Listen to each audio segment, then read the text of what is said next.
कोल्हापुरात पंचगंगा नदीने इशारा पातळी ओलांडली। प्रशासन अलर्ट मोडवर। सातारा सांगलीतही जोरदार पाऊस। धरणांच्या पाणी पातळीमध्ये वाढ।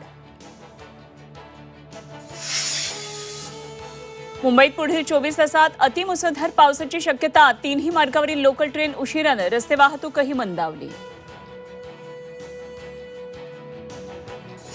संसदेचं पावसाळी अधिवेशन आजपासून जनतेला दिलेली गॅरंटी पूर्ण करणार। पंतप्रधानांचं आश्वासन। तर कावड यात्रा नीटसह विविध मुद्द्यांवर सत्ताधाऱ्यांना घेरण्याची विरोधकांची रणनीती। आमदार फोडण्यासाठी पैसे आले कुठून? ईडी सीबीआय चौकशी लावून फडणवीसांना अटक करा। संजय राऊतांची गृहमंत्री अमित शहांकडे मागणी।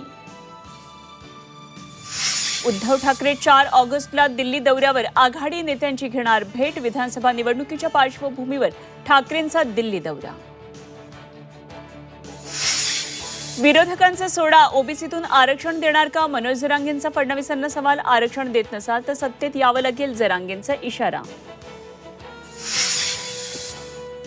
शरद पवार आज मुख्यमंत्री एकनाथ शिंदेंची भेट घेणार। मराठा ओबीसी आरक्षणाच्या मुद्द्यावर चर्चा करणार।